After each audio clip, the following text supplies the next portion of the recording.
Hello everyone, time for today's market recap of my daily plan as well as live market commentary provided through StockTwits. If you don't already follow me there, a link will be in the description, but this is my username. So let's get into what we're looking at today. If you guys remember my daily plan yesterday, I had this area as a sell zone.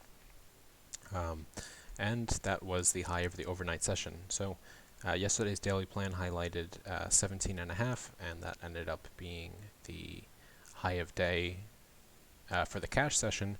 And then overnight, as I just said, this sell zone ended up being the high of Globex. So levels work, but let's continue on. So first thing I brought up today was the TPO. And what did I say? Where did price trade overnight? Where was value? What can we see above us, below us? All things you should be aware of if you are trading this seriously. All right, so this extending rectangle that we have here, this is the balance area from last week that I've been speaking about for the past week or two.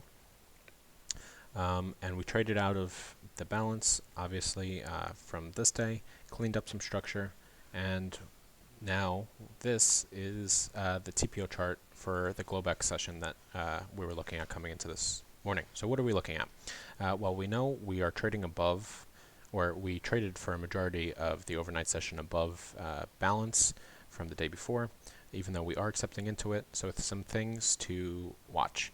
We have NPOCs to either side of us. We don't have too much excess, nor do we have really poor highs or lows. So a few things to take. We do have structure above, as we know from our sell zones. But yeah, those are all things that we will learn together in the room. Creating daily plan step 2, zooming out to a daily frame. What do we see? Where are buyers and sellers positioned? Are there any market participants underwater? If you want to trade as a profession, these are things you must know going into the sessions. All right, so let me pull up picture that we're looking at. All right, obviously this is a daily chart.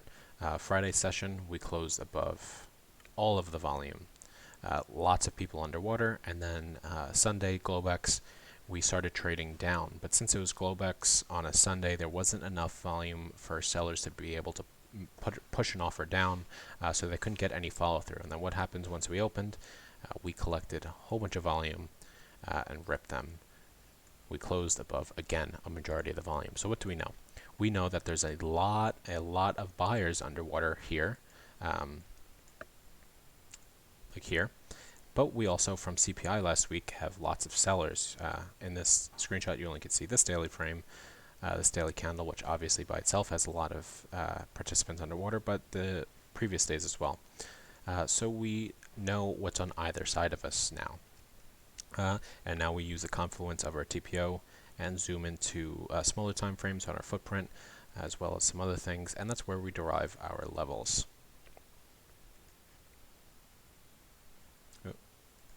Here. All right, creating a daily plan step 3, looking at a bear candlestick chart, knowing what we do about where buyers and sellers are positioned, who's in pain, and the current auction. Where should we expect retail stops to be? Well, we know stops are always above highs and lows, whether it's weekly, daily, multiple different time frames. We know our structure, so we know where we should be looking, and that is what brings us to our daily plan. So this was very cautious, only for the reason of that we're trading so close to it. We're still an hour prior to open when I came out with the daily plan, so I did say I might have to tweak this just in case we trade into it. But using the order flow and our tools, it still could produce a valid trade opportunity. If you're interested in learning this technique, if you see the edge, of course, we've been calling lows of days, high days for past few weeks. Check out the website. I'll leave a link in the description. And someone asked, is valid to bring up, this is the daily footprint that we were just looking at, and we sold off in Globex with no selling imbalance on the daily. And someone asked, or someone said, strange, no selling imbalance, but future sold off from the level. And why is that? Well, we're looking at my footprint setup, my configuration for regular trading hours. I rarely ever trade extended trading hours. So these volume nodes are going to be bigger. What I mean by that is that they're going to include more data, like more ticks in each range than it would if I was looking at ETH chart book. Why? Because we have more range during the cache session. So to make our footprint cleaner, we're going to make each node contain more ticks, so we could read it better. So I went to a 30-minute footprint, and here we could see perfectly, 7:30 last night we came into here, exhaustion at the highs. This is a valid trade if you wanted to take this down, but the A+ entry was right here because we want to enter on retail stops, right? So we know sellers are here, we pop their stops, exhaustion into the sell zone, perfect entry right there. Offers another entry here with a close beneath all the volume, and you could see 1100, 1500, 1500, 1500, 1000 contracts, lots of volume being done up there. And then what happens on this candle open? Bid off, selling a balance, sellers moving down on the tape, exactly what we want to see. All right, so now we're 3 minutes into the open, and let me pull up the screenshot. I said, bulls are trying, need to see the end of auction. We'll talk about in video recap. So what do I mean end of auction? What do we always look for longs? What do I say? This B-shaped profile. And we're getting what looks to be a B-shaped profile with a buying imbalance. Does that mean long? No. We want to see all of our signs line up. So we're monitoring all of our tools, and in this scenario, we don't even need to look at all our tools, although they can help. We see 7,800 contracts, 7,500 contracts being done down here. What does that mean? Market participants are willing to transact down here. And we're not going to reverse until the down move is exhausted. There's no one else willing to catch the falling knife will pull up, and that's where the active buyers who come in and are able to push up then afterwards. Hope that makes sense. Okay. So what we just looked at was a daily, and I said, you see that? You need to see these things in real time. So what am I talking about? We got one more push down, and, oh, I did not mean to do that. We got one more push down, and look what we got. We got signs of temporary exhaustion on the daily, and a cleaner B-shaped profile. Does that mean we go long yet? No. To be honest, I was early. I did take this trade with the temporary exhaustion. I believe it was around this time. It did end up working, but as we'll see in the developing footprints, I will show what was the optimal trade entry. So this one did work. I got the 10 points out of it. I took 50% off at... Oh, I didn't enter yet. Sorry, I'm running ahead of myself. All right. So this is the 30-minute footprint so far, and we do see some exhaustion. Big volume nodes here, but in the context of what's above us, especially in the same candle, lots of volume up here. So not what we're looking for yet. All right, yep, maybe I did take it there. Okay, so I was right. So this is a 4-hour candle. Let me pull this up. Let me see.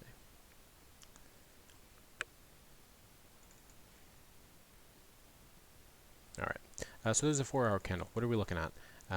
We have temporary exhaustion, not the cleanest exhaustion, I may say, but a huge volume node, and what do we see here? We see thin volume. And we should all know at this point what happens when we have volume gaps. So I took this trade, even though it wasn't the cleanest, knowing that if we accepted into that volume gap, we should at least get my first partial, and that's what happened. Got the first partial, filled the volume gap, came back down, stopped me out break even, built more buyers, stopped those buyers, and that was the real move. But again, we'll see this on the footprint. So now this is daily. I believe I was stopped out now at this point, or maybe this was right before I was getting stopped out the rest of my position at break even. But we do see this B profile building itself nicely. We do see buyers. What do we want to see though? We want to see sellers trying to low slam this. People who think the market's going down, sell it, sell it, sell it. and they are the ones who provide the fuel for the first leg up. All right, and this was what I was looking at on the tape, my reasoning for entry. So this is a 5-minute chart. We have a dip into our buy zone, and we were stalling here, building lots of volume here. You could see to the left of us 2400, 17, 24, 15,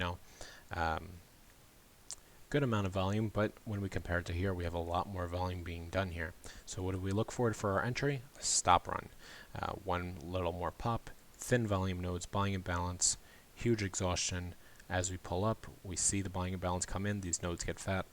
That is the time for the entry. Sometimes we would see a pullback into this high volume area in the following candle, get another zero print, and if you miss the first one, that is the entry if you missed it. Now, obviously, in this case, it did not provide that, so I was lucky to take it there. And this is where I took my 10 points. I was filled at 67.5, I believe, and took it off 77.5. Not took the whole trade off, took off 50%, then moved the stop to break even. All right. Someone else actually caught it, and when I took 10 points, they took 12. So look at that. Daily candle. A few things you guys should take from here. So what are we looking at on this daily candle? We see a picture-perfect B profile. I think that everyone can see this. So much volume done down here compared to above. But there's something that the auction is telling us, and we spoke about this briefly already. Look at how many contracts are being done down here. Just because we have a huge buying imbalance, so many buyers, picture perfect B profile, we don't have all of our signs yet, so we wait. Now, what did we want to see, of course, is the exhaustion. All right, buyers are buying boatloads down here. The auction is ugly though, right? We'll cover and recap. Okay, just covered that. And that is why we wait. That is why we do not buy, just because of a huge buying imbalance. Market auction was telling us to wait. So what do we see now? Oh, I don't have this screenshot saved. I apologize. What do we have? We have one more push down, exhaustion. So you may think, well, it's still 6,500, 5,000 contracts. That's still a lot of contracts being transacted, no? And yes, if it was a Globex session, I definitely would not say that's exhaustion, but we have to look at the context around us. We have 50,000 contracts, 120,000 contracts being done above us. That is exhaustion. And just to make it even cleaner, an even more beautiful B-shaped profile. So we should know our rules about our profiles at this point. What's going to happen when we pull above these sellers? Their stops are going to be ran, and they'll provide the fuel for the squeeze. So here was what I was talking about. This was the perfect trade entry, and had I been more patient, this is where I would have taken my only trade. But let's look at it. So we know buyers are active here, right? We could clearly see buying imbalance, they're trying to move up.